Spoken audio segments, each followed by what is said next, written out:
everyone. My name is William del Pilar. I am the conservative Latino and also a fantasy sports pioneer who helped commercialize the industry. And I am here with my good friend, Big John.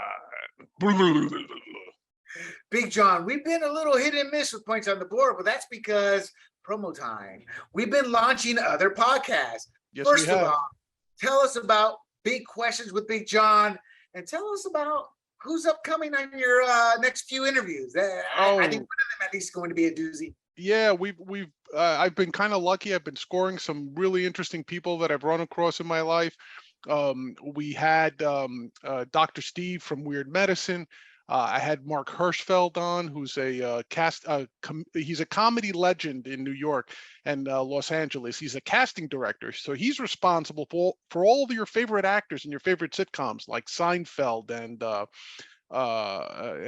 Married with Children and the Jeffersons and things like that. So some great stories from him.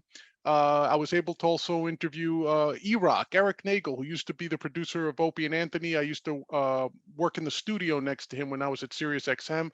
So we had a great conversation about some inside O&A stories for the fans out there. Hold on.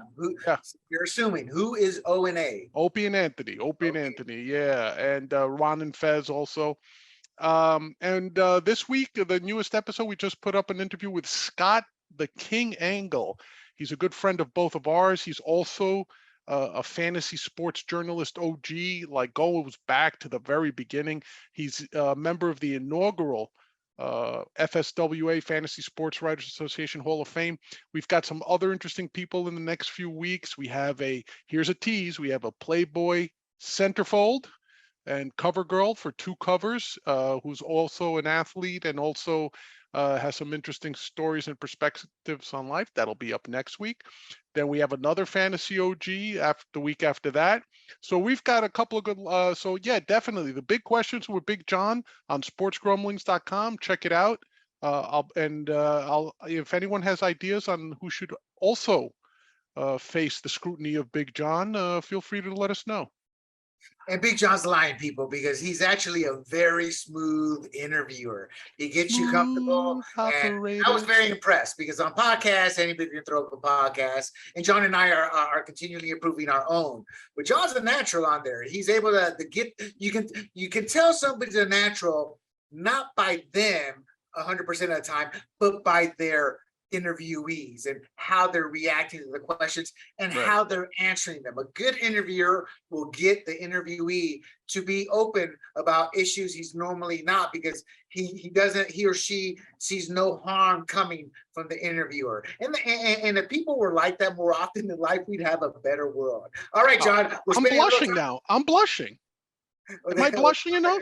I don't care. All right, there you go. Thank you, William. Thank you. So our #1 podcast after one day of release, maybe not technically #1, but it's going to be after one day of release, is what? And talk to us about it. Oh man, it's the explosive new show, TNT. Tim and Tom. See, now I'll take credit for that. I'm the one who came up with that title, William. TNT, Tim and Tom. And listen, these two guys, they know their baseball. They're fabulous talkers. They're great conversationalists. Tim McCullough, we've had him on points on this podcast as a guest. He's a former original Sports Grumblings editor. Tim started working for me maybe 10, 15 years ago. We've been friends ever since. Check it out, TNT. They covered a lot of baseball in their inaugural podcast. They covered whether the Mets can keep up their pace, the Dodgers, if they're a significant roadblock to the Mets.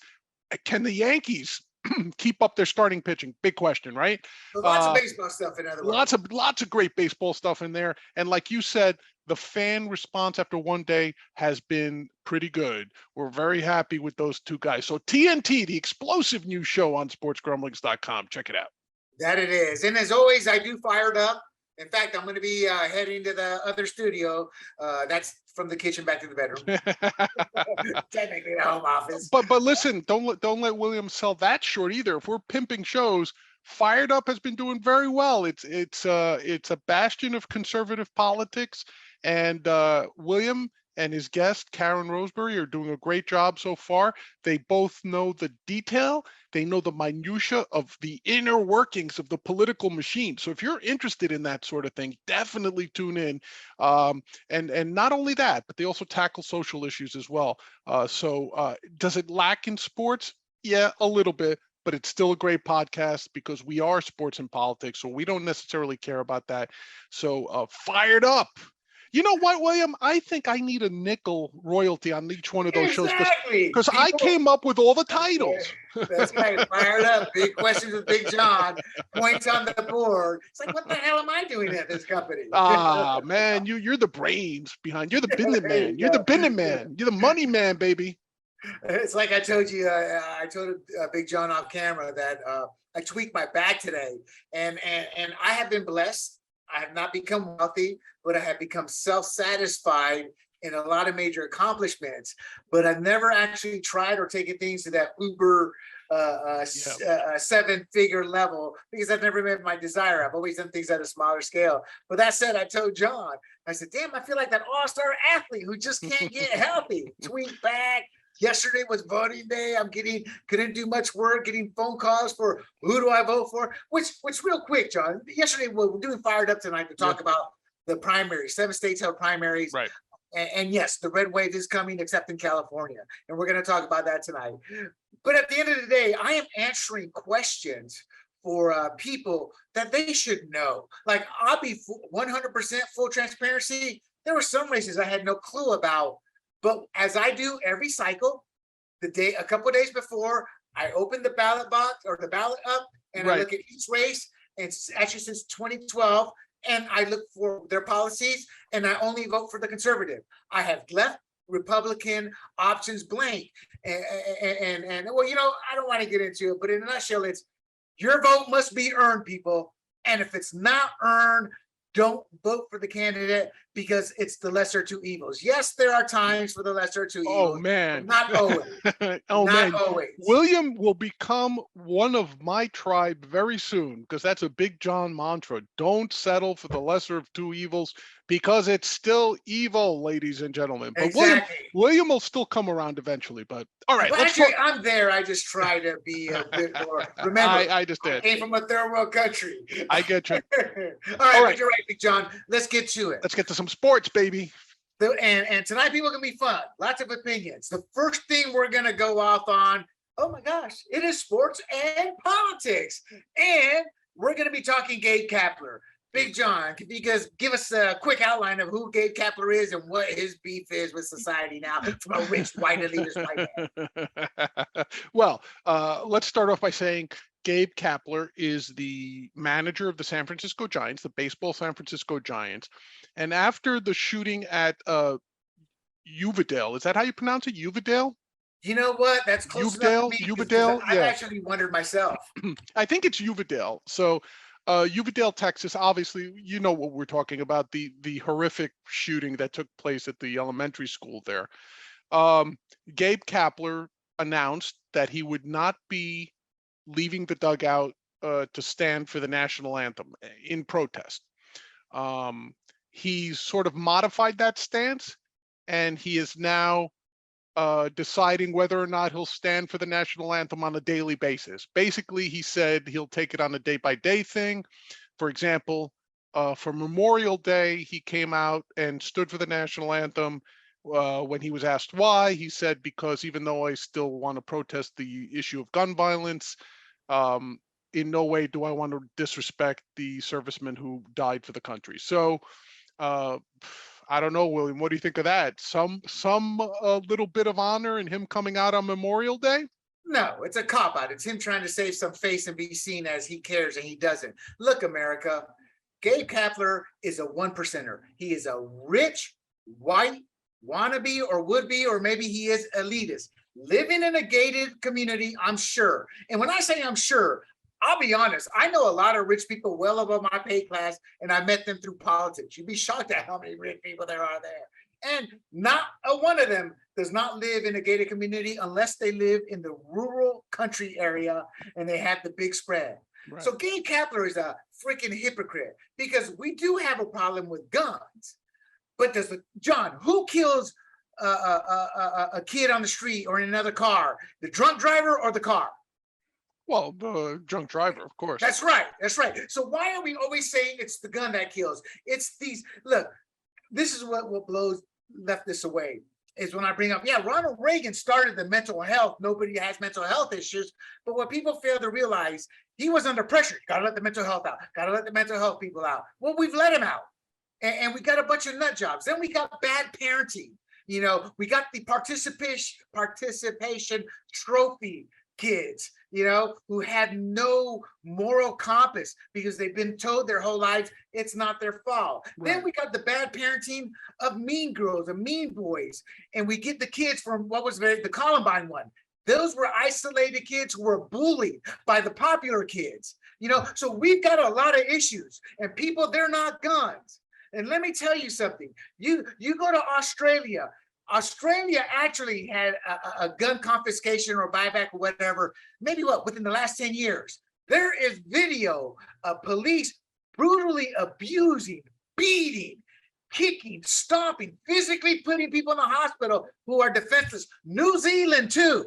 And these are the two countries where their constituents want to tell us, well, I'm in Australia. Well, go bleep Australia, because just like the rest of Europe and the rest of the world, who was there for 2 world wars to save your sorry tales? Who's the most giving country in the world, second to none, when a catastrophe happens? It's America. So to see Gabe Kapler, you know, would Gabe Kapler sit there and tell that Jewish ship in World War II, right before it started, that FDR turned away and sent back to Germany? Hey, Jewish people, my brethren, you don't want to come here. It's a bad racist country. What's that? Yeah, I earned 6 figures, but that's 7 figures, but that's beside the point. Head on back to Germany. It's much better. You know, and that's my issue with people like Kapler.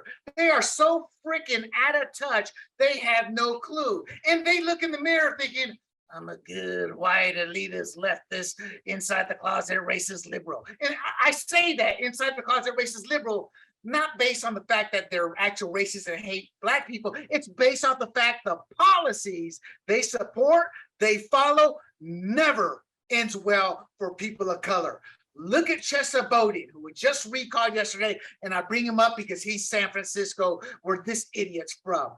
60% voted him out. And as I told John off camera, America, most of the people who voted him in, upper income, white suburbs, rich neighborhood, billionaire owners. The people who voted him out were the people who had to deal with this. And who do we keep guns from? Those people. The average Black family or individual in Washington, D.C. can't afford to buy the gun. They can save up for the gun, then they get the cost of this, the cost of that. And it's purposely done to keep guns out of their hand. So yeah, John, Gabe Kapler's nothing but a hypocrite, a POS, and an inside the closet racist, because he supports policies that have destroyed many people of color. And I'm sorry to have gone on a diatribe, but that angers me, because my final point on this is I was blessed. I was born into a middle-class family. That my parents came from poor to the point they're poor makes Compton look like Beverly Hills. You know, so they worked because of America to get out of that third world crap they were in and to give me a better life. And people like Gabe Kapler would put us back in those lives to make themselves feel good about themselves, because they never look at the results of the policies and programs they support. They just talk about how they supported them. And that's been the Democrat Party and people like Gabe Kapler for decades upon decades upon decades. And I'm done, John. The floor is yours, my friend. Well, I'm glad you're done, because I was afraid you might get an aneurysm or something, pop a vein in your head with all that. You're turning red and you're very animated. Well, listen, generally speaking, I don't support gun control. But I don't get as angry over it as you do, only because I don't think the vast majority of liberals and the people who favor gun control do so as part of any Machiavellian plot to either bring the country down or anything like that. I think it's a combination of fear and ignorance.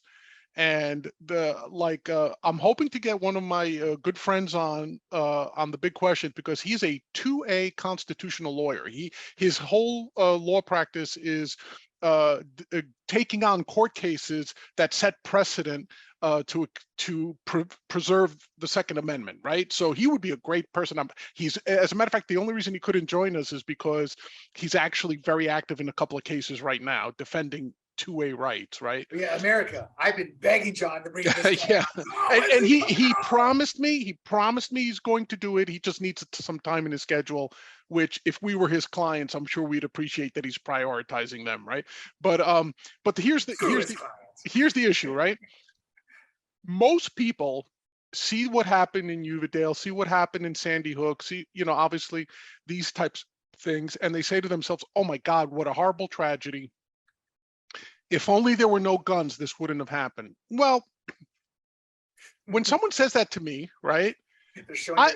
Unlike you, perhaps, my first thought isn't, oh my God, they're trying to destroy the Second Amendment. Oh my God, they don't understand what liberty. No, what I hear from in those types of situations is that people are scared and people are ignorant. For example, they think that like if you ask them how many people are killed in these mass shootings every year in the US, you might get some answers like 10,000, 50,000, 100,000, millions, right? Millions, or some of them will say millions every year. Yeah, like it's really not that much. Right. And by the way, even one is too much if we're being honest, but comparatively speaking, right? How many gun owners are there in the US? How many guns, legal guns, are there in the US? And how many are used in these shootings? Not too many. Then you start. Oh, John, just for the record too, I can't remember which gun, but one of the guns, they always kept saying an AR-15. I think it was like handguns or something. It's like the gun they always want to take is rarely the gun that's been used in those mass shootings too. Right. Yeah, and they keep calling them assault rifles because they think that's what AR stands for. It's like, it's all this weird stuff, or they call it a military. In other words, they use every pejorative, scary thing to describe a semi-automatic weapon, right? So anyway, here's the real issue. I in some ways sympathize with those people, because they're just like, hey man, we want our kids to be safe. I don't want to send my kid to school and have to have them go through active shooter drills. I don't want them to go to school and have to understand where the nearest exit is in case a crazy person comes in. I get that. I'm a parent. I don't take solace in knowing that kids have to do this, right? But John, No, but I was going to say, excusing their ignorance of what they should know. Well, see, that's why I say I don't get angry at them. See, I know you get angry. And obviously, they should know, but people should know a lot of things. So my first attempt is always going to be to reason with them, right? Because I'll say something like, well, what could we do? Because let's be honest, no one's taking guns away in this country. At least there are 250 million guns out in the country. No one is taking those guns, because the only way you could take those guns is to send more guns after them. Meaning that the only way you're going to get people, the only way you're going to confiscate guns is literally by sending armed agents of the state to shoot or cage legal gun owners. Right? That's the only way you're going to confiscate them. So when you bring this up to people and you say, okay, so what are we going to do? And they're like, okay, we want, and by the way, there's never or rarely any specific things, right? You'll hear people say, we need common sense gun laws. We need common sense. What does that mean? Well, it means no crazy person should be able to get an AR-15. Yeah, I agree with you. And a crazy person can't get an AR-15 legally. Right. Like, when's the last time somebody who is known to be mentally imbalanced, or has just exited an institution, or has been on certain meds, doctors are supposed to report that stuff when they present the danger to themselves and others, right?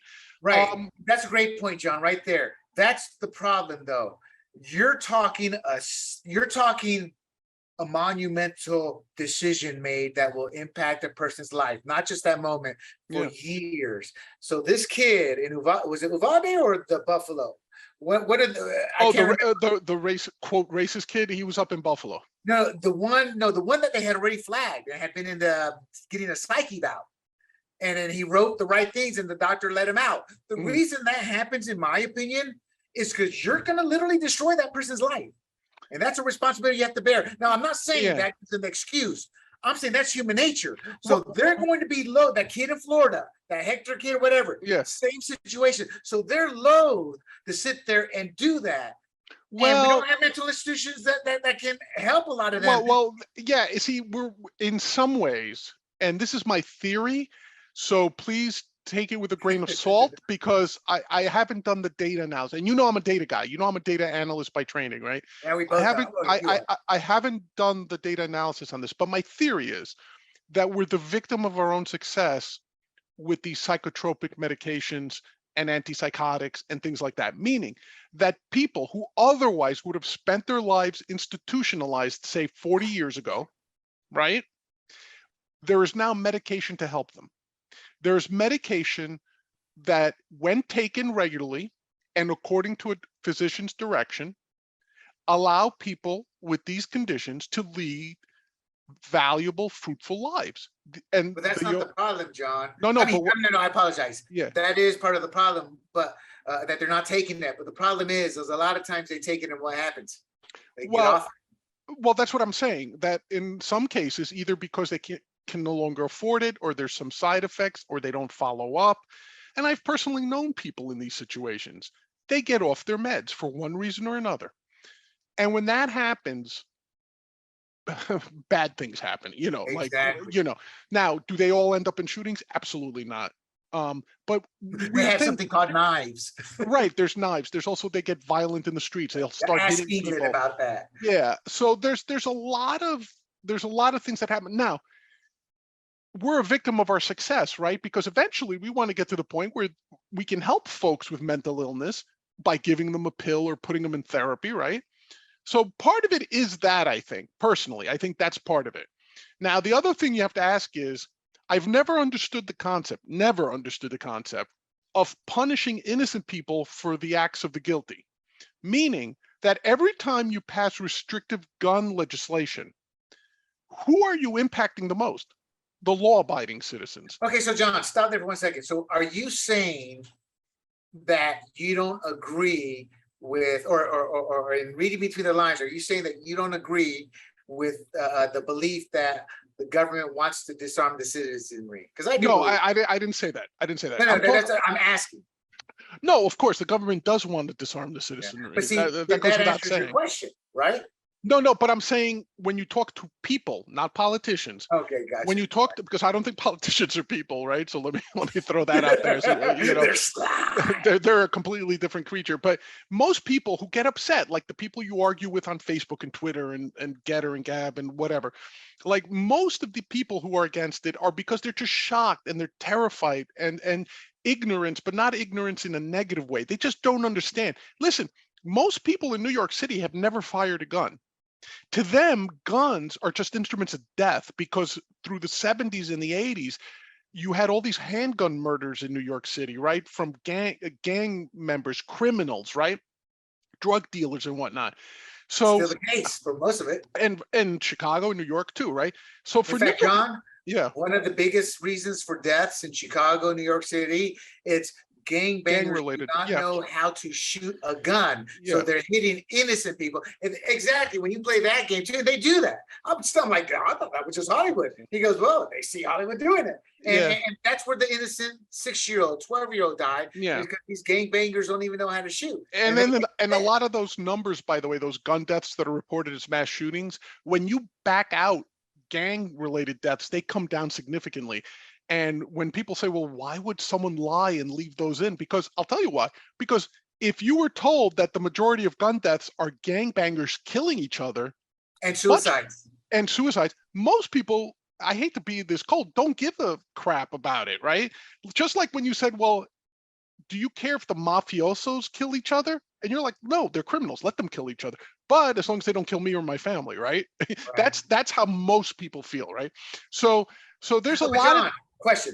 Yeah. So do you think that's how the rich feel? Doesn't affect them, and they just use the kids as pawns, like this Uvalde shooting, the Buffalo shooting. Are they using those children as pawns for gun control? Because you yourself said it, as various networks and experts have said it, 99% of the time in all these mass shootings, there is nothing in the law books or that they talk about creating that would have stopped this?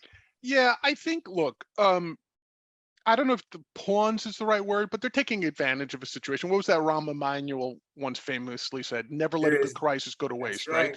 So I mean, I don't mean to make that stick just to Democrats. Republicans do the same thing, but not on guns. But for different issues, different issues. Yeah, different issues, right? So like here, a woman's choice. like for right. So for example, if someone said, here's sensible, common sense gun control. Nobody under the age of 21 should be allowed to buy a gun on their own. Fair enough. Like, I don't know that. No, I disagree. No, let me finish. I was going to say, let me finish. Nobody under 21 should buy a gun. Okay.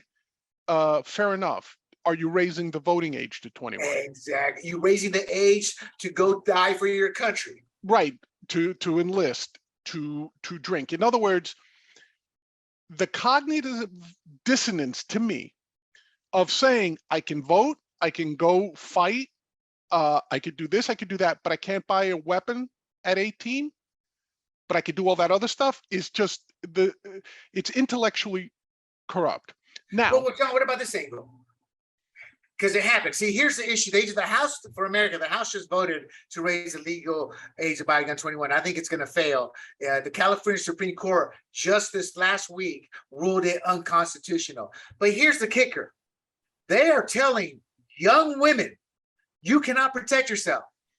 You know, and well, that's the part. Yeah, that's the part they forget about, because statistically speaking, more lives are saved by people carrying guns to protect themselves than are lost, even to mass shootings. So, but you don't hear those. They don't get reported. They don't get celebrated. You know what you do here? In Colorado, right around 2018, a Colorado state senator or state assemblywoman sat there and said, well, just pee on them. Honestly, that's what she said. Yeah, look. I mean, honestly, yeah. First of all, John, are you going to be in the right frame of mind if you're a woman to pee on while a man's trying to rape you? Much less. How's that going to work? But that's what they said. Listen, man, I grew up in the South Bronx in the 70s, okay? For those of you that are movie fans, you ever see that movie Fort Apache, The Bronx? Oh, yeah. I knew the captain in that movie. Like the guy who played the character of the captain was the father of a college classmate of mine. Wow. Okay? Wow. And I grew up in that neighborhood too. None of that is made up. There were hookers hiding razors in their tongues and slicing your throat. You could be walking to get a quart of milk to the corner bodega if you lived in the Bronx, and then someone would just as likely beat you to half to death with a baseball bat just because you were white in a dark neighborhood, or you were dark in a white neighborhood, right? There was all sorts of things like that going on. You learned very quick. Hey, man, at 12, I didn't carry a gun in New York City, but anyone who knows me, I had my army jacket and every pocket had a weapon. There were shurikens, there were switchblades, there were 007s, there were blackjacks, and my father knew about it, and he made sure I knew how to use all of them, right? Because he said, I'm not sending you out, because I went through some rough neighborhoods to get to work and things like that, even at a young age. And he said, I'm not sending you out there unprotected. And he said, but, don't be a criminal, don't be a bully, and he taught me how to use it, right? So anyway, my point being is, if you're going by when is someone mentally capable of owning a gun, look, neurologists will tell you, when the human brain is fully developed? In your 20s. Speaking, 25. Yeah, that's same with the human body, right about 28. Yeah, right around 25, 28, right? So if you're telling me you want to be at the point where kids are not, quote, kids and their minds aren't developing, then you know what? Gun purchasing, 25. Voting, 25. Drinking, 25. Serving the country? Abortion, 25. Getting married, 25. Like all these, like if you're going to be paternalistic, at least be consistent. But that's all I'm saying. Because they're not. So back to Gabe Kapler, though. I think he's just doing this for attention. He doesn't give a rat's tail. He's doing it for attention. I'm not going to question his motives because I will. No, it's your right. It's your right to question his motives. I won't question his motives. I will question his actions, right? So I don't know why he's doing it, because gentlemen, ladies and gentlemen, that is what's the analogy? You're kind of slicing. What's it saying? You're splitting hairs. I'm splitting Big hairs. John splitting hairs. I'll tell you why. Because listen, for all I know, he might be one of these overly affected. I don't care. Because seeing that kind of irks me, because we have become desensitized. When a shooting happens, I just turn the TV off for the day, because I know it's like a color by numbers. Is that how to say it? It's color by numbers of how it's going to be immediately political. And then what aggravates me more, and it used to be only leftists, now it's both sides of, we're not politicizing it, but yes, you are. And I feel for your son. I feel for your daughter. I don't want anything to happen to anybody, much less my nephews, relatives, things like that. But because it's like drunk driving, it's like, we got to stop drinking. No, we got to stop people getting behind the wheel, but we don't have to stop drinking. We're not going to stop this. So stop blaming me, the innocent person, right, exactly, who had nothing to do with it, because now you're becoming no better than that POS, a mass murderer, because you're doing what every freaking dictator wants to do and take my God-given right. Now, I will. John, you said why I get angry? That's why I get angry. I've been to 30 some odd countries in my life. Yeah. Lived for many years in what is now a third world country. And I've seen the difference in this country and the rest of the world. And honestly, John, that's why I get angry. Because I'm like, y'all don't know how we got it. Let's keep it. Let's not destroy it. And we're destroying it. All right.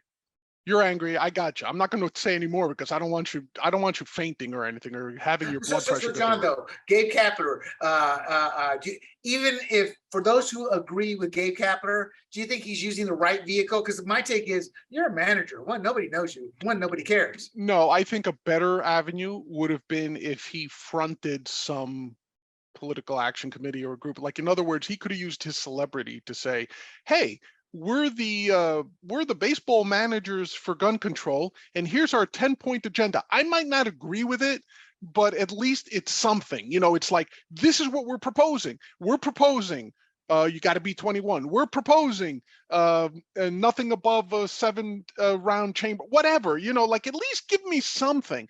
But to just go out and whine about, we need common sense gun control, we got to do something, like, that's just, you know what?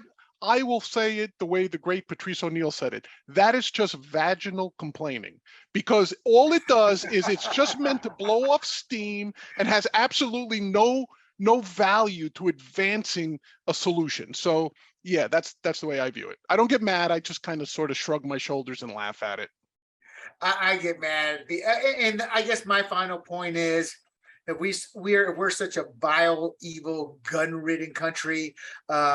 Why is every culture, whether it's a white Eastern European, whether it's a Latino, a Chicano, a Panamanian, a Venezuelan, whether it's Caribbean, especially Caribbean's even worse. They don't have a landmass or able to afford a flight over. They're doing these rickety boats. Why are we the number one country they all want to come to? Because we are the greatest country in the world. We can say opportunities, but at the end of the day, John, we are the greatest country in the world. Where else could a 5'7" Latino help pioneer, commercialize, and start a brand new industry that's now a multi-billion-dollar industry? Nowhere. Sure, I mean, technically it could have been done elsewhere, but the lanes that were open to me, I would never have seen or found in Panama. All right, next topic. John, I'll give it a choice. You want to hold off and make the Rays the final topic, or you want to head on to the deep and heavy Watson? No, let's do the Tampa Bay Rays, because it kind of falls into the thing, and it's the baseball genre. So last week, the Tampa Bay Rays announced that they would be wearing pride patches, to celebrate June being Pride Month. Now, for those who may not know, Pride Month is the celebration of LGBTQA+. I think I've got all those letters in the soup there. So there were 5 players who decided not to wear the patch. And those players were, and I'm reading them off, so pardon my looking off to the side here. It was Jason Adam, Jalen Beeks, Brooks Raley, Jeffrey Springs, and Ryan Thompson. And the spokesperson for the group was Jason Adam. And by the way, they were all pitchers. I don't know if that has anything to do with it, but they were all pitchers. I did not know that. And basically they said, listen, No disrespect to anybody, and we're certainly inclusive, and we want them to come out to the ballpark, and they're welcome here.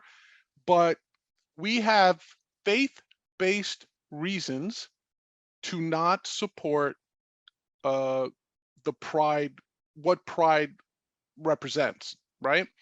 So, and then they threw in, we're not being judgmental. Well, that's a little disingenuous. You are being No, they're not. judgmental. They're not. Well, they're being judgmental in the sense that it's either judgmental or beliefs. You can't have them both. no, judgmental belief can be judgmental, right? If your Well, belief a belief is the to way you live judge your life. someone, right? You know, Like, technically, again, you're talking technicalities. I'm Right. talking perception. The perception is you have your beliefs, those are your core. That's who you are. That's how you live your life. right. You know, being judgmental is looking at somebody and judging them. You can have your belief and not be judgmental, America. And that's my point. But please, I apologize for interrupting. Keep going. No, I was going to say, so the question arises, and of course, there's been a lot of pushback and outcry, and especially, you know, in that part of Florida, it has a very large and thriving gay community, you know, so They've never been to a Latino community then. well, at least not I'm not most what I'm trying to say, people, is most Latino communities are still stuck in the 50s in their mentality. well, When I think go back to Panama, I'm shocked. the first generation are. The first generation are. The second generation, I couldn't even tell you. But Most third of the generation. Third generation. most of the drag queens in New York are I shouldn't say most. A lot of the drag queens in New York are all Hispanic of some sort, Latino, Hispanic. I'm not going to attempt to say whether they're Cuban, Mexican, Puerto Rican, Costa Rican, Dominican, whatever, Venezuela. I have no idea, but they're all that Hispanic culture. But here, my take on it, William, is: did you ever see that episode of Seinfeld where Kramer decided he was going to participate in the AIDS walk to raise money for AIDS awareness, You know, I have right? seen every Seinfeld episode, but it was a funny show, but I stopped watching it after it went off the air, so I don't remember that. Okay, so there was this episode where Kramer, Michael Richards, decided he was going to participate in a charity walk to raise funds for AIDS research, right? So he starts the walk, and these two, you know, and they had this sort of semi-recurring gay couple, two gay guys, who were very aggressive. You know, they'd be like, who does not like the gay people? You know, like one of those, you know, flamboyantly aggressive gay couples for comedic purposes. And they walked up to him and they said, "Why are you not wearing the AIDS ribbon?" You know, and you know, the character says, "I don't want to wear the AIDS ribbon." And he goes, "Why? Don't you support the gay people?" He goes, "Well, I'm here walking, aren't I?" And he goes, "No, you must wear the AIDS ribbon, you know, that red ribbon they used to wear, right?" Anyway, so then it escalates into a fight where all the guys in the AIDS parade end up beating the crap out of Kramer.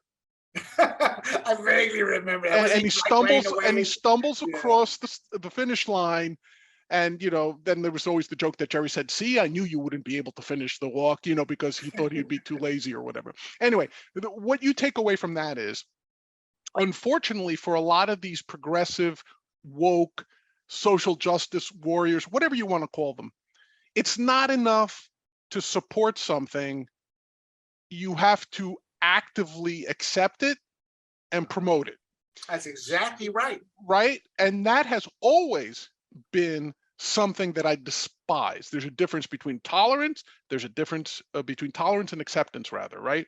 So, for example, I have nothing as a libertarian, as someone who just believes people should live their own lives as long as they bring harm to no one. You want to be gay?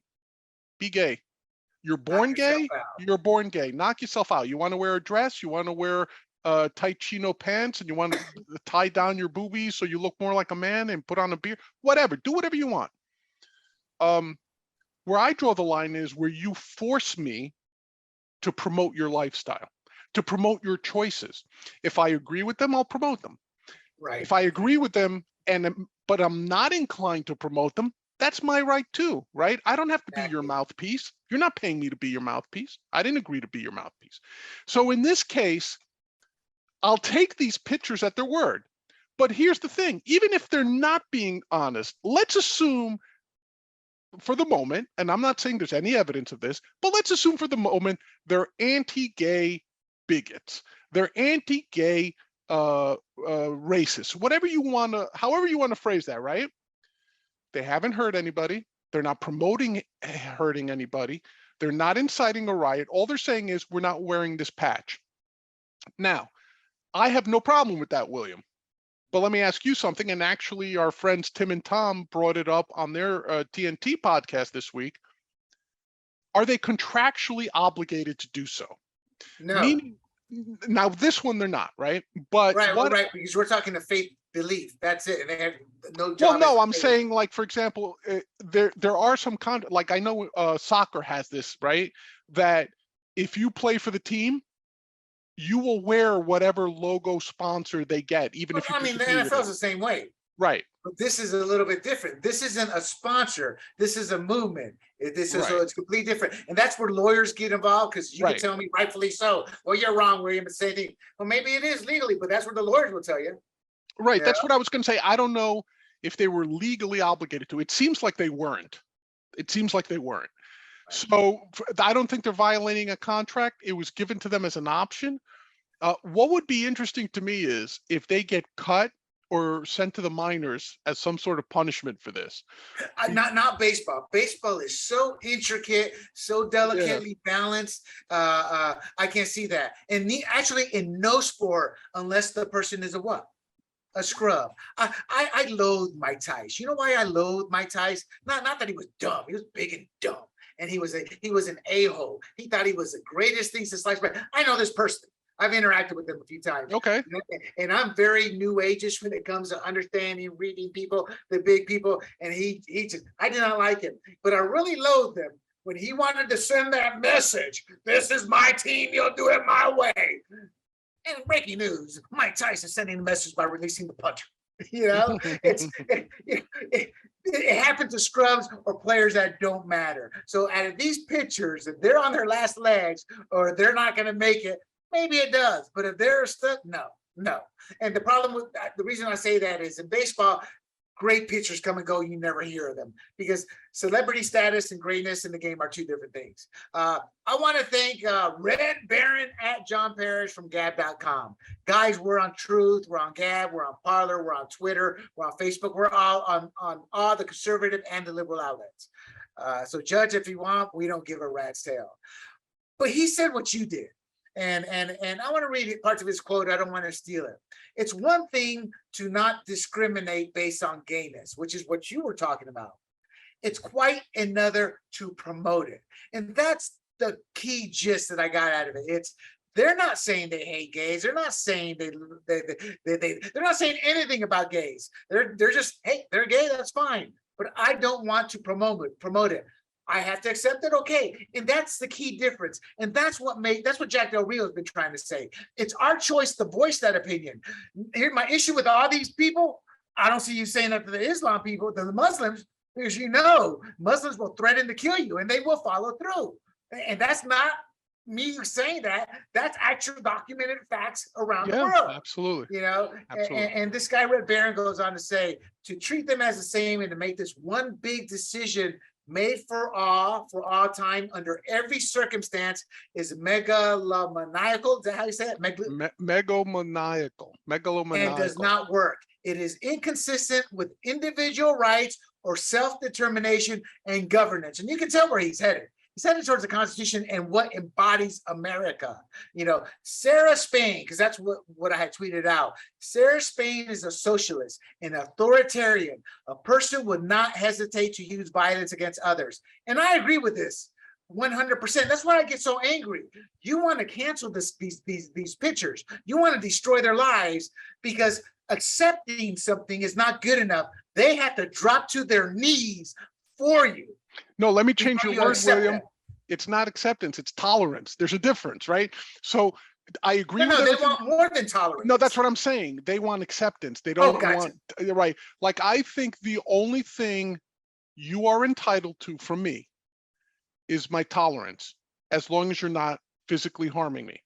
But I'll go a step further. You want to discriminate based on gayness or based on race or based on economic stature? That's your right too. People don't want to hear that, but really, that's your right. Like, people, that is the libertarian. I always say this because it's so true. That's the libertarian in John coming out. Yeah, because listen, First of all, very few libertarians that I know are racists. Very few are bigots. Very few are anti-homosexual. But look, I always use my example. I think there should be no drug laws, right? There should be no drug that you can't take legally, right? And people say, oh, why? Because you want to smoke dope all the time and all that. I'm straight edge. I got that too. I'm straight edge. I don't drink. I don't smoke anything, cigarettes, weed, whatever. I've never taken pills. My doctor always yells at me because I don't take my prescription medication because I don't want to put that in my body either. All right. But that's my choice. Okay. But I will never, ever, ever, ever deny you from saying I want to smoke some weed. So why would I have these drug laws out there? Right. So that's the first thing. It's the same thing with speech. Again, I'll turn to Patrice O'Neill. He said, and he was a black man, for those of you that don't know. He said, I endorse a funny black man. A very funny and very wise black man. He said, I endorse hate speech. I endorse hate speech. And when they said, why would you endorse hate speech as a black man in America? Why would you endorse this hate speech? He goes, because I don't want anyone having the right to shut me up when I have something to say. Right. Okay. And people don't understand that, because people say, well, hey, if it's hate speech, it's so offensive. Why would you fight for someone's right to be offensive and to be so racist? And I'm like, because eventually someone's going to come to you and shut you up because they find what you have to say, right? And yes, and that's kind of happened at times Yes. since BLM. They kind of cross the line to kind of go after Democrats. And I'm like, that's what happens, you know, when you let something go unchecked and abusive towards others, and you're okay with it because it's your ideology. It's going to turn on you, sheep, because at the end, that's what you are, sheep. And I'm not saying this derogatory. We're all sheep because the lords who rule over us have that power. And that's why I get so angry. That said, I thought this Red Baron hit it on the head, as you did, John. It's one thing to discriminate, or not discriminate or accept it, but it's a whole other thing to promote it. And again, I will go back to my other comment. I don't see the pro-LGBT crowd going after Muslims, and we know why. So they don't believe in equality. Oh, hey, by the way, attack and destroy Christianity, because that's what most of us are. You're right. And by the way, I don't know if people remember this or not. The South Park guys, Trey and Matt, they were once incensed when Comedy Central edited out their depiction of Muhammad in one of the South Park episodes. Oh, that's right. And they marched into the offices of Comedy Central executives and said, why did you do this? And they said to them, because, and they were and Trey and Matt have said this, because they said, we are terrified someone will kill you, or someone will bomb our offices. Yeah.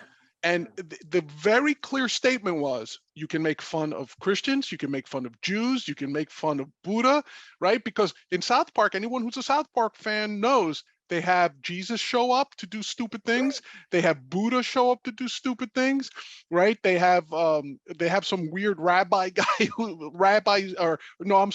some magical dreidel or something that shows up, right? In other words, nothing is off limits for those guys. But they were banned and edited and censored when they were talking about Islam and the Prophet Muhammad specifically, because of the known violent reactions to it. That's so right. And look, it was in the news yesterday. Something happened in India where somebody made fun of Muhammad. Then, and there was a joke. Yeah. Of Muhammad and his 9-year-old daughter or wife or something like that, and the Muslims went crazy. And you know, Christianity was like Islam back during the Dark Ages. They had their hands in every government. Contrary to the ignorance and stupidity and just ignorance and stupidity of Obama, however, they didn't start the Crusades war. The Muslims did by invading our lands. But my point is that Christianity, through those various popes, were just as vile as any government in its time. And Islam, the fundamentalists, when they get to that point of wanting to kill you is for making comments, that goes against our Constitution and our beliefs. Yet we have cowards here, both who are elected and who are left leaders, who sit there and refuse to sit there and challenge that or acknowledge it. And until you acknowledge situations, problems, whatever, we're never going to resolve them. Does that mean I don't care for Islam? No, I'm not saying that at all. I'm talking factually in what has happened. Yeah. No, so I'll say it outright. I don't care for Islam. Well, to me, to each their own. No, yeah, I would never ban it, but like, listen, Bill Maher, who is so anti-religion, everybody knows that. He made that movie called Religulous or something like that. No, right? that's right. That's right. Right? He hates religion with a passion, but even he tells you, like, listen, there's clearly one religion that's a lot worse than every other religion. He goes, I'm not worried about offending Christians to the point where they'll chop my head off. I'm not worried about the Jews coming after me because I made a few jokes about them running the banks. He goes, but guess what? I make fun of the Prophet Muhammad. I have to have a security detail around me. Or that that Texas display of anti-Muslim art, which again, like they have every right to do it. I don't know why you would invite that sort of danger. But why make fun of any religion? I mean, I got you. Like, there's other things you can make fun of, but fair enough. Like, again, I am such a free speech absolutist, William. You know that. Say anything you want, as long as you don't put your hands on me. If my ideas can't beat your ideas, then you deserve to say whatever you have to say. You know what I mean? That's why I never take exception with that. But anyway, that's what I feel about the Rays. I want a political career. I don't really care about Islam, Christianity, any religion. When I say I don't care, I mean, I don't care to sit there and put my will and beliefs onto those religions and change them. They're there for a reason. You know, I was actually talking about Tibetans the other day with a friend of mine who's a UFO buff, and we're talking about the hollow earth theory, you know. And what the reason he sent me something. I'm into UFOs, Bigfoot, Sasquatch. I want to believe, but I don't believe because I'm like, show me the proof. I mean, I'm a believer, but I can't believe because no proof. But that said, with the hollow earth, the Tibetan beliefs are so deep with that. I was so shocked, and that's what he was sending. But again, my issue is like, well, maybe that's why it never took off. But to each their own. Right. That's what they want to believe. And those guys are some meditative junkies. I got a bad back. I'm sure they got a meditation process and I'll get rid of it. They are good at what they do, and God bless them, or their God bless them, whatever it is. All right, we got a little extra time. We're hitting close to our limit, though, John. I don't want to keep the troops too long here, but we talk good stuff and we get passionate. That's great. What's been making the news? Part 2, part 3, 4, 5, whatever you want to call it. Part 66. Deshaun Watson. Part 66 with Deshaun Watson. Exactly. So Deshaun Watson, I'll take the lead here just because it's on my mind, is we knew he had 22 happy endings. The question was whether they were coerced or consensual. And the reason that's the question is because whether people want to admit it or not, that young man has incredible power to destroy those masseuses if he wants, because of his fame, his wealth, his ability to get people to listen to him. The Browns supposedly did their due diligence. We've done our due diligence here, people. He's our guy. $225 million guaranteed big ones. He's going to take us to the Super Bowl. Well, the real question now is he even going to be around to make it to the Super Bowl? Women 23 and 24 have come out, 24 coming out of the blue. Well, no, William, she didn't come out. She didn't come out of the blue. She saw the other women's stories on Real TV, and then she said with Brian Gumble. Yeah, and said, "Oh, wait a second, that happened to me too." And then that's what inspired her to file the suit. So was she watching? And then she goes to her boyfriend, "Honey, hold my beer. I'm going in." But that kind of came out of nowhere. And you brought up a very good point. These women, perception-wise, in the eyes of public opinion, lose a few points because they're being represented by Tony Busby. And rightfully or wrongfully, he's kind of been portrayed as the ambulance-chasing lawyer. No one denies that. Yeah. But it was Rusty Hart in America who said a man has the right to go into a massage parlor and expect, not be surprised, not ask, but expect a happy ending. You know, that to me has taken anything that could be from a $100,000, $200,000, $500,000 settlement to each woman is going to start at probably $1 million. Because Harden in that comment has lost every civil case.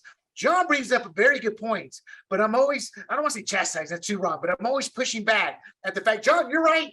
Technically speaking, you're right. But perception versus reality, perception will trump. An older woman on that jury gonna look at the girl, well, you're dressing provocative, or whatever reasons, Right. or they're gonna look, or in this Me Too movement, they get some young people. We don't know how they're gonna think. But my question to you, John, and we really can't answer, we're not women, is how do you feel about a man telling an industry that is mostly women that, hey, it's your job to expect my guy here, my superstar player, to expect to be part of Club Tug? You know, Right, yeah. I'm not asking John to answer people, Yeah, yeah. but my point is it's gotten progressively worse. Now, the New York Times this week came out with a story, hold my beer, 22, 24, get out of here. The man had, it wasn't 66, John, you're wrong and I'm wrong. It was at least 66 women. Right, it was at least 66, yeah. This guy has a mental issue. He's got to get laid. Maybe he's got a small penis and he develops his manhood by wanting to get laid. There's actually a psychologist theory about that. Yeah, yeah. And you know when I read it? It was during Bill Clinton's heyday. But my point is that he is a handsome man, a man of wealth, a man of influence, a superstar.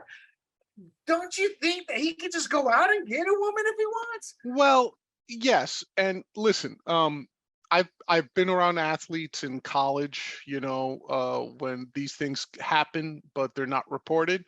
Right. There's something in the mentality of an athlete. And certainly I'm not, I would say probably starting at the high school level, but definitely by the time they get to a college, like especially if they're in a D1 college, where they think women are, they should have access to women at all times, you know, Right. and They've never it been told no. yeah, and it's an insatiable need. Now, most of the time, or I would say the overwhelming majority of the time, it definitely is that these women are more than willing participants, meaning that they don't mind getting together with the star athlete because, oh, what if he decides that he wants me to be his girlfriend or he wants me to marry him? Now, that's not a very feminist thing I just said, but like to your point, it's reality. It happens. There are a lot of these ways. It's not coincidence that when you see the wives of a lot of these top athletes, they are all like dime pieces, all of them, right? Blonde, Super blue hot, eyes, right? Yeah.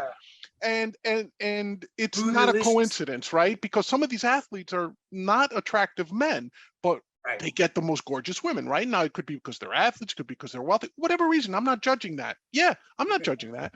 That's the biggest reason, and that extends to non-athletes. Yeah. Now, as we said before, my position is there should be no such thing as vice crimes if they're done voluntarily, meaning I don't believe prostitution should be illegal. I don't believe happy endings should be illegal. They're not illegal if it's consensual. Well, happy endings technically in a massage parlor are illegal in a lot of counties, in a lot of states. Because a transaction is taking place, and that's right. That's what I mean. So because it's a form of prostitution. It's a form of prostitution, which consensual, as he was saying, then there is. It's just right. But if it was the expectation that they were getting paid for this, then it's a crime, right? But so let's get something out of the way. In terms of it being criminal, the grand jury in Houston already decided that it wasn't a crime. It wasn't enough to bring an indictment. So all we're talking about now are civil damages, where the burden of proof is much lower, right? Much lower. So well, John, to explain to the audience, to convict in the criminal, I think you need the whole jury to convict. Right. Everyone. Yes. It has to be unanimous. Civil, that's not. It could be. It's just the majority. It's just the majority. Yeah. So what's going to happen? First of all, what's interesting to me, and I not too many people are talking about this, but what are the woke dynamics of this trial? There's so many conflicting here. First of all, you have abused, slashed, taken advantage of women who are yeah. So Me Too movement, woke movement, right? I'm trying to figure out who the woke social justice warriors should be backing, right? Is it the abused, slashed, underserved women that are being taken advantage of by the patriarchy? They're not. Or is it the black man who forever has been put down by white society, who now finds himself in a position of power, and much like many other white executives, perhaps Robert Kraft, just went to avail himself of a little rub and tug. What's the big deal, right? I can almost picture a social justice warrior having to pull up a spreadsheet and checking off like, okay, wait a second. Women more oppressed than men. Okay, so we're here. Oh, wait. So John, what you're White saying, women, man, black men, you're right. So where do we end up on the outrage scale on this? Who should they be backing? To me, that's never talked about, but that's a subtle undercurrent of this dynamic, right? well, that's the politics of it. That's The politics of what it. are Yeah. what are we going to use this situation to gain? Meaning Yeah. they don't care about the women, they don't care about Deshaun Watson, they care what they can get out of it. And that's the ugly side. One thing you didn't bring up, John, that's extremely important, that is detrimental toward the women. And I'll give you a business analogy, is we were at times in a position where a company that we had a contract with, and the contract may have been coming up, we provided content to the major players, Sportsline, CBS Right. Sports at the time, Yahoo, Fox. Sometimes they'd want to get that extra ad in or something. And we're like, well, hell, if we don't do that, they're not going to renew this contract, or it's going to go south on us. And that's what's coming out from a lot of women. The 24th woman said, well, I never said anything. This is a powerful young man who could destroy my business and my career. And he's right. What's the thing? A couple of whispers. Yeah, don't go to her. Spread the word. I mean, we're not talking women who have multi-million-dollar contracts like these athletes. We're talking working class women. But John, it's not just these women; it's any industry. I agree with you. Can be applied I agree with you to some extent, but here's my pushback on that. Right? If you're afraid that by not, let's assume woman 24, right? Deshaun Watson says, I need a happy ending, or I'm going to tell everybody on the team not to come to you, right? Not to well, use it's already done like that, but yeah. No, but let's boil it down for simplicity, right? And she says, all right, I got to give him a happy ending so I get other customers. Well, by the way, what kind of other customers do you think you're getting when you agree to a handy in order to get customers? Right? Absolutely, apples and oranges, because you can use Deshaun Watson's name to advertise the hell out of your business and grow it a lot without expecting you have to give happy endings. That's what they're talking about. They're talking about, this guy's a resume builder. If he can open a lot of doors on that, but he wants to give me happy endings, and you add that with potentially destroying your business by losing business, again, we're not talking multi-million-dollar business here. We're talking women who, and I've gone to a lot of masseuses just because I've been an athlete my whole life, active and all that, and it really helps. And I have never met, to this day, and I'm sure they're out there, just like certain hairdressers are living in the seven-figure world, yet 99% of the rest are living in the working class. Same thing with the masseuse industry. So I never openly believe, I'm like, got to see the evidence. But on the surface, I'm like, that's plausible. I'm not going to say, no, that's not plausible, because it's very plausible. I have been put in that situation as a young male working as a fast food. Here's the difference. As a young male working at the fast food, I did not care because I wanted to get laid, because I was a young, heterosexual, 18-year-old male, But that happened to me. And it wasn't worded in such a way that well, it was worded in a similar way, meaning, hey, baby, you looking good. She was drunk. It was New Year's Eve. I didn't care. But what if it had been the roles reversed? What if I had been a woman and that had been my male boss? Oh, yeah. Look, there's no justice like that. I'll tell you something from my history too. When I was on Wall Street, I was flat out told, and I was literally given by a female executive who, on the org chart, I was like 2-3 levels below her, right? She literally walked up to me, put a pair of keys on the desk and said, I want you in London, and you better show up at my apartment first thing. And she told me, I don't want to be disappointed. Right? And here I am, maybe 25, 26 years old. I was engaged at the time. And she arranged this trip for me a week before my wedding. Okay. So, and to the world, we were much better looking back then. oh yeah, it's like obviously, but that was like 40 pounds ago at least. But my point being, people think this only happens to women. No, it's Right. it's a power dynamic. Now, if it happens that more men are in power, maybe. But Well, that's true. It's a man's world, and I mean, I yeah, don't deny that. to that extent, you're right. But listen, people who think only men do this, no, no, no, no, no. Women in power do the exact same thing. They Oh, just teachers. How many teachers with a sexual teenager? It's hundreds now over the last 20 years. well, the old joke is when you catch a man doing it, a male teacher, he's a pedophile. Yeah. And when you catch a female teacher doing it, you say, "Man, where was she when I was that kid's age?" Yeah, or that kid's a stud. Or that kid's lucky. But Well, that's yeah, how men think, America. yeah. John and I just aren't sugarcoating it. And for the record, she did give me a better schedule. Not that she gave me a better schedule, but she was more open to the fact of, because I was going to college at the time, Right. Working with my schedule. And to this day, she was drunk. She probably meant it half jokingly because I was pretty lit myself. And as I told people privately, I'm a lightweight drinker. Mhm. But man, Did you know? said, John, Yeah. but I was going to say, did you know there's actually a genre of reality pornography that is young college dudes who bang their female landlords for rent money? It's a genre of porn where they set up the cameras, right? And they film themselves. And listen, if it's acting, you mean it's like amateur porn where they're filming them yes, actually doing yes, it? yes. It's not the setup Well, I was or the realtor. right, or the casting couch. Yeah, Yeah, the no. casting couch. Listen, if it's acting, it deserves an Oscar because it's very realistic. But apparently, John, there, what yeah. are you doing in your spare time? Oh man, I'm a big porn junkie. But anyway, no. But what I'm saying is, there's this genre where it's just like these dudes who are broke college kids who had off-campus apartments, and the way they paid for it was by just having sex. And these women, by the way, these female landlords are all single, and you find out that they started buying up these properties around the college town because they knew they would get these young dudes who would always be half broke, right, for the most part, because they're college kids, right? But it's interesting, so it's not.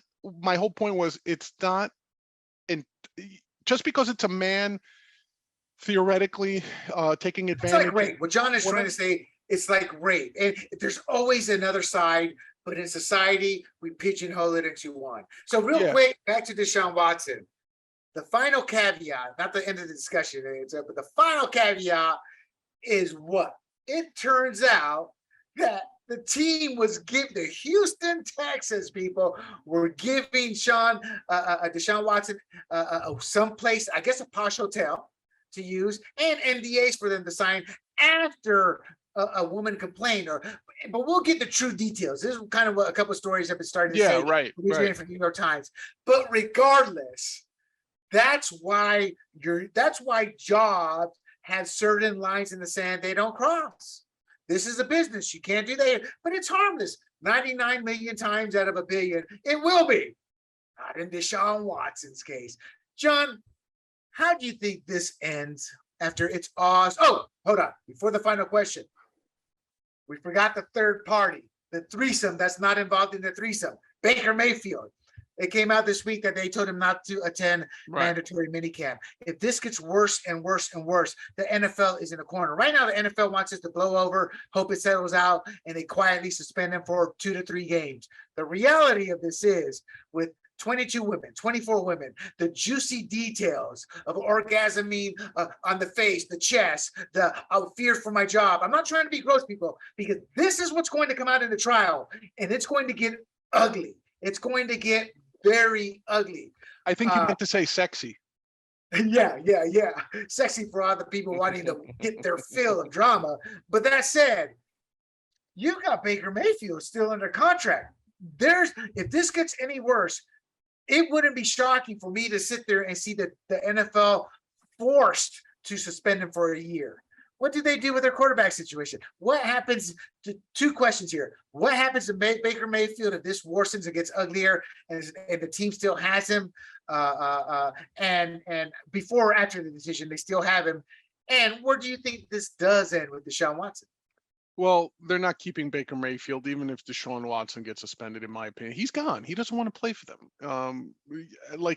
So they'll either cut him or they'll try to work out some trade for somebody else's disgruntled veteran. I think that eventually, but my guess is they'll cut him.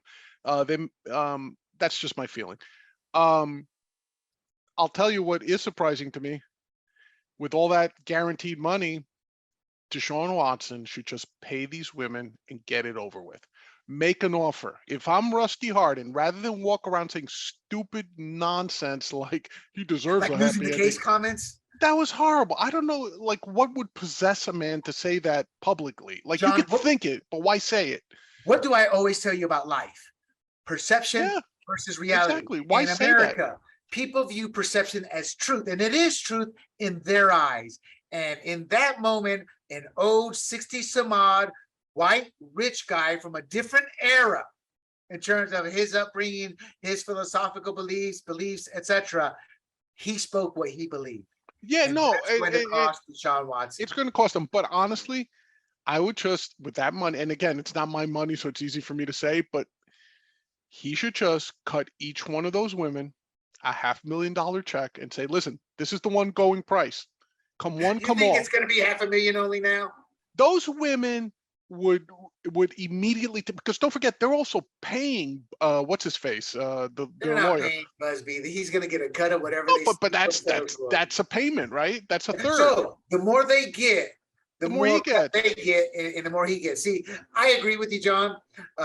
First of all, Mayfield, if he gets a year suspend, I think Mayfield should want out. It's like somebody sent a meme saying, "Hey, Deshaun's been suspended for a year.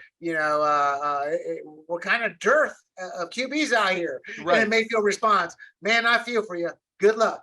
And that's what I think he should do, because he's got this guaranteed money and they stabbed him in the back. And the reason I say stabbed him in the back, I'm not a Mayfield fan, actually, but you don't sit there and stab somebody in the back as they did after he laid it out on the line. He put his body on the line. Exactly. He put his body on the line. We're not talking a game that we're accustomed to having played as kids. We're talking one of the most vicious sports where the hits can come at from speeds at 25 to 30 miles an hour and two forces going at one. So it's a devastating sport. I think he's gone. I think his agent's going to say, hold out. And even if you have to hold out to week 11 and then we report so that contract they have no reason to hold it. It's just crazy to me. Like, if I was the Browns, I would take on like half his salary to trade him if that's what. No, they won't, John. They're stubborn. I mean, John, do you believe they actually did any due diligence on this issue, or just took it word? No. See, and that's why they won't do that. They're too incompetent.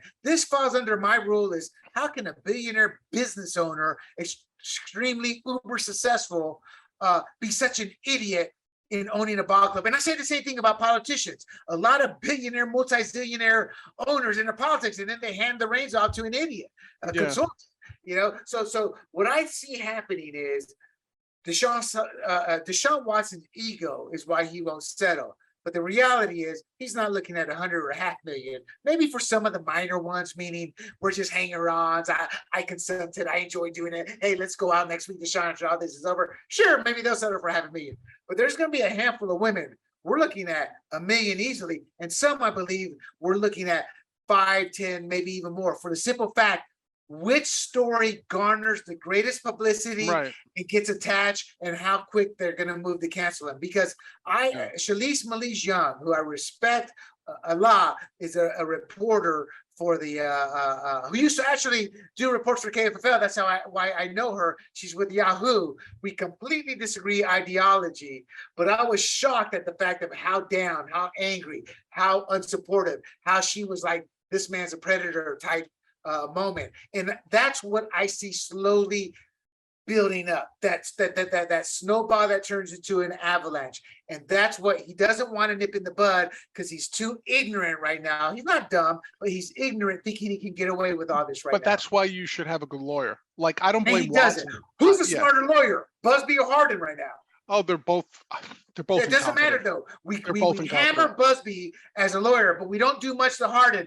But who's made the calculated error that can destroy his Oh, it's clients? Harden. That's Harden. right. Yeah, like That's Harden right. should have told Deshaun Watson, look, this already cost you a year of your career. It's probably cost you the Hall of Fame. Like, you got to put this to bed, son. Like, don't admit guilt, have them sign NDAs, and then just, hand out some checks. You just got 252 million guaranteed from the Browns. You know, honestly, take 50 million of that if that's what it takes and shut them the hell up. Like, seriously, you know what you did to them in your soul. If you're Deshaun Watson, you know what you did. Now, you may not think it was criminal, right? I could see where Deshaun Watson said, I didn't do anything wrong. Just like Michael Vick didn't think he did anything wrong by drowning those dogs, right? Because that's the way he was raised. So, Like Charlie Manson didn't think he did right. anything wrong. But, Like but, Ted but, Bundy didn't think he did right, anything wrong. right. But Deshaun Watson, I could see where he might be whatever of the mindset that he did nothing wrong. But his lawyer should be pulling him aside and saying, listen, man, you've lost a year's worth of your career in your prime years, by the way. But John, he actually did do that, and Deshaun had settled out with 20 some odd women, but a few held out because he wanted to go to the Dolphins. Deshaun Watson wanted to be known as the king of Tug Club, and the Miami Dolphins wanted it resolved. And when push came to shove, he couldn't get it resolved. One, I think that payout was a joke. Now that all this has come out, in his mind, Harden has a number. We don't know what that number is, but I guarantee you it's not 100,000 or 500,000 anymore. Yeah. And for the more egregious ones, because here's how life works. A woman could be completely lying. Boy, but if she comes across with those tears, with the girl next door, with the story, it doesn't have to be a woman. Any human being who has that ability, that defense is doomed. Oh, and by the way, in a civil trial, it doesn't matter. Exactly. Like, those people in the jury box could just look at the woman and say, we feel sorry for her. Oh, but there's no evidence that he did anything wrong. We don't care. We feel sorry for her. That's it. We feel sorry for her. And that's why I think it's idiotic that they haven't settled. It's just idiotic. It's way too public. Well, John, it also brings up the question of this. Is there a morality clause? Meaning they may say, because remember, they go, no, they probably have in their contract, nothing that's happened could be used as a morality clause. But it's like a prenup. Here's the thing that people don't understand about a prenup. A prenup only goes, unless it's been structured completely different, but only goes up to the point you're married.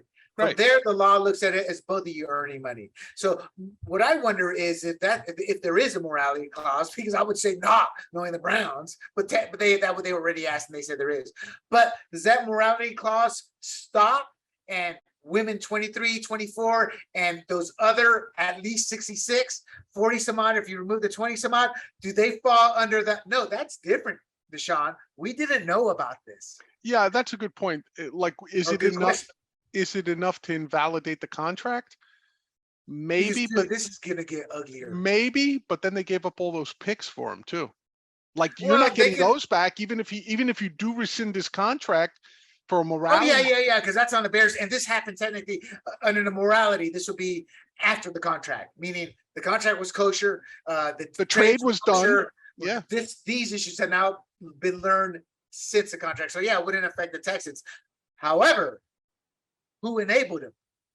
Well, I don't know if they enabled him or not, but if they're giving him an NDA, it's starting to come out. Because listen, I know that a lot of employers, I'm not sure about NFL teams, but a lot of employers, if you went to them and say, hey, I need some legal help, they'll use our lawyer. So it's not an uncommon practice. Did they know? That doesn't matter, John. Ignorance of I'm not disagreeing with you. Yeah. I'm saying, but in that scenario, I can already tell you from the military, there is no ignorance of the law. As an excuse. Yeah, no. But what I meant was the Texans could say, for example, he wanted an NDA not to hide rub and tugs, but to prevent these women from, example, saying, hey, he's got a small penis and making fun of him on Instagram, right? Yeah. That, like, you could go to the team and say, can I have an NDA for them to sign for that purpose? Now, if that's a misrepresentation, and the Texans could say, hey, we've got like 10 of these for 10 different guys because they don't want to be made fun of or whatever. So we'll find that out. It's hard to say because we don't have details, but John, even if that's true, this is what you're going to get. I was on the stand. Oh, No, I get you. I get you. I get you. I need a moment. Yeah. Right. And Busby running up. Judge, can we have 10 minutes? And she's carrying off. I mean, I'm not making fun of the women here. Please No, don't think I that. got you. Yeah, yeah. But I'm being realistic with how life works. See, John, the problem with life is, and you and I have paid the price for being our own person in life. But the reality of the matter is, there's what you want to believe, what you want to do, and how you act on it, and what's really gonna happen. Right. You know, and at the end, trials are choreographed as much as possible by both sides. So that's what I'm kind of poking fun at, because this boils down to, if it goes to court, who's the better actor? I.e., they'll term who's more believable. But in the end, who's the better actor? Right. And you know, John, it may take me a while, but I can learn how to cry. Well, but I'm not going to say I met with Deshaun Watson. Not good for the image. You Any know more what? comment? No, William. Here's my comment. For what we agreed would be a very quick podcast. We've talked ourselves into a stupor, it seems like. Well, I think this is a great podcast, and everyone, we have a slew of podcasts, a new line of podcasts, like they say in the fashion world, TNT, Fired Up, The Big Questions with Big John, and I'm going to be substituting a few episodes because there's some people I want to interview, and Points on the Board, you know, and we are going to extend into getting a football podcast, a basketball podcast, and we're going to get into it. We're going to get into all of it. So be sure to bookmark sportsgrumblings.com. Check out the podcast and feel free to give us feedback. We need feedback. We're looking to improve. And we thank you for listening. Any final words, John, before you tell us good night? No. Good night.